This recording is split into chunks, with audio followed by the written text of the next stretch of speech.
Good morning बच्चों। तो कैसे हैं आप लोग? तो आप लोगों की एग्जाम की तैयारी अच्छी चल रही होगी। तो जैसा आप सभी जानते हैं कि 10वीं विद्यार्थियों का एग्जाम आज से लगभग 25 दिनों बाद होने वाला है। तो बहुत सारे विद्यार्थियों को ये कन्फ्यूजन होता है कि इन दिनों में हमें कौन सा सब्जेक्ट पढ़ना चाहिए और कैसे पढ़ना चाहिए। तो जैसे आप लोग जानते हैं कि 10वीं में आपका मुख्य रूप से ये 6 सब्जेक्ट का एग्जाम होने वाला है, जिसमें से इंग्लिश का मार्क्स आपके मार्कशीट में नहीं जुड़ता।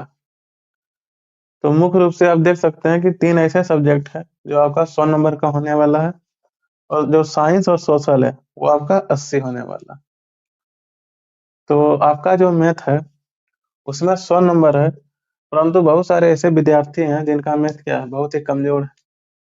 तो उन्हें जो है विशेष रूप से पहले अपना ये सभी चैप्टर जो लिखे हुए हैं, त्रिकोणमिति, बहुपद, दो चर वाले रैखिक समीकरण, समांतर श्रेणी और माध्य माध्यक बहुलक, ये ये आपका ठोस होना चाहिए। ये आपका अगर कंप्लीट है तो आपका जो है एग्जाम में अच्छा खासा नंबर आ सकता है, क्योंकि आपका जो 5 नंबर का क्वेश्चन बनता है वो आपका एक माध्य माध्यक बहुलक से बनता है, एक दो चर वाले रैखिक समीकरण से बनता है और एक त्रिकोणमिति से बनता है। जैसे दो चर वाले रैखिक समीकरण में आलेख बनता है, तो आलेख जिन जिन बच्चों को नहीं आता है पहले वो अपना आलेख सीख लें।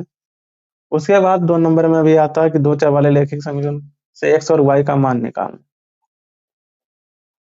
तो आप सोच रहे होंगे कौन सा सब्जेक्ट कब और कैसे पढ़ना चाहिए। तो जैसे मैथ में बहुत सारा चैप्टर है, तो आपको मैथ को जो है डेली पढ़ना है, अभी से लेकर 20 दिनों तक मैथ को डेली। जैसे आपका यहाँ कितना चैप्टर लिखा है, 1 2 3 4 5, तो 5 चैप्टर लिखा हुआ है। तो पर डे आपको एक चैप्टर सॉल्व करना है। जिसका मैथ बहुत ही ज्यादा वीक है तो उन बच्चों को सिर्फ ये 2 चैप्टर अच्छे से पढ़ना, त्रिकोणमिति और समांतर श्रेणी। इससे लगभग 40 से 50 क्वेश्चन सिर्फ आपका त्रिकोणमिति और समांतर श्रेणी से आता है। उसके बाद जो आपका बचा हिंदी, तो हिंदी में भी बहुत सारे चैप्टर हैं। तो हिंदी को आपको व्याकरण के साथ पढ़ना पड़ेगा। ये नहीं कि सिर्फ हिंदी पढ़ने से आपका हो जाएगा, क्योंकि व्याकरण से भी बहुत सारा ऑब्जेक्टिव आपको एग्जाम में देखने को मिलता है। तो हिंदी और व्याकरण दोनों एक साथ पढ़ना है, तो आप इसको सुबह या शाम में रख सकते हैं, और इसको भी आपको डेली पढ़ना है। उसके बाद आपका है संस्कृत। तो आप हिंदी व्याकरण जब पढ़ेंगे तो इसका ही व्याकरण लगभग इसमें दोनों का एक ही जैसा होता है, परंतु इसका उपसर्ग और प्रत्यय सिर्फ अलग होते हैं। तो आपको इसका उपसर्ग और प्रत्यय देखना है, और इसके जो क्वेश्चन होंगे किताब वाले वो देखना है। तो आपको सबसे पहले आपका जो क्लास नोट होगा वो पढ़िएगा। जब क्लास नोट कंप्लीट हो जाए उसके बाद आपके पास जो भी क्वेश्चन बैंक है या किताब है, ब्रिलियंट या टारगेट या बीबीडी, तो जैसे आप मान लीजिए कि मैथ में त्रिकोणमिति पढ़े हैं, तो मैथ का जो त्रिकोणमिति का ऑब्जेक्टिव होगा उसको सॉल्व कीजिएगा। हिंदी हिंदी आप अगर 4 चैप्टर रखते हैं तो 4 चैप्टर अगर आप सब्जेक्टिव पढ़े हैं, फिर उसके बाद उसका क्या कीजिएगा, ऑब्जेक्टिव, और उसके बाद संस्कृत। तो ये 3 सब्जेक्ट को आपको डेली रखना है, क्योंकि ये 3 सब्जेक्ट अकेले 3 ही मिलकर क्या बनाता है, 300 मार्क्स का। उसके बाद अगर साइंस में आते हैं तो साइंस आपका 3 भाग में बटा हुआ है, फिजिक्स, केमिस्ट्री और बायोलॉजी। तो तीनों का यानी दो दो चैप्टर, 2 चैप्टर आपको फिजिक्स, 2 चैप्टर केमिस्ट्री और 2 चैप्टर बायो, इसको आपको रखना है शाम के समय। और ये आप 3 दिन रखेंगे, क्योंकि ये तीनों में 6 चैप्टर है, तो 3 दिन में आपका 6 चैप्टर क्या हो जाएगा, कंप्लीट। उसके बाद जब सोशल स्टार्ट कीजिएगा तो सोशल में टोटल 4 सब्जेक्ट आते हैं, लेकिन इसमें सबसे ज्यादा इंपॉर्टेंट आपका जो है हिस्ट्री और ज्योग्राफी है। तो हिस्ट्री में भी सारा चैप्टर नहीं पढ़ना है। जैसे हिस्ट्री में आता है भारत में राष्ट्रवाद, हिंद चीन में राष्ट्रवाद, तो ये सब सब चैप्टर जो है आपको पहले इसका पढ़ना है।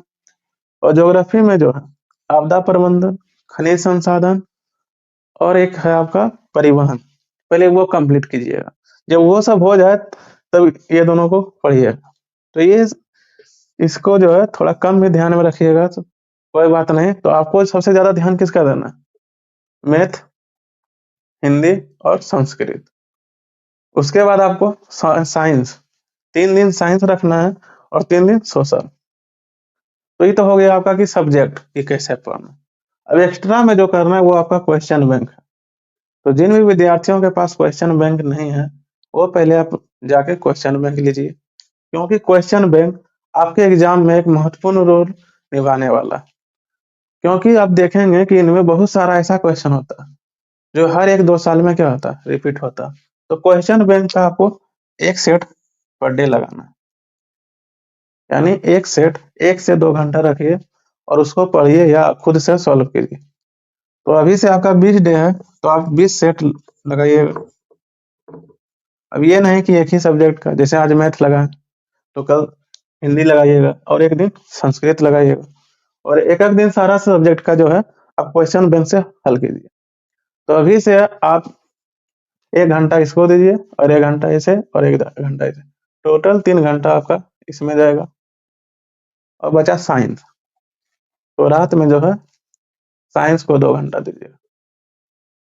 तो लगभग आप जो है 5 से अगर 7 घंटा देते हैं पर डे, तो आपका तैयारी बेहतर हो जाएगा और आप एग्जाम में अच्छे खासे नंबर ला सकते हैं। तो आपको जैसा अच्छा लगे उस हिसाब से आप अपना सब्जेक्ट रख सकते हैं। अगर आपको दिन में रखना है तो दिन में, और रात में रखना है तो रात में। तो आप जब तक इतना नहीं कीजिएगा तो आपका 20 दिन में कंप्लीट नहीं होने वाला। तो उम्मीद है कि आप अपने तैयारी में अच्छे से लगे होंगे।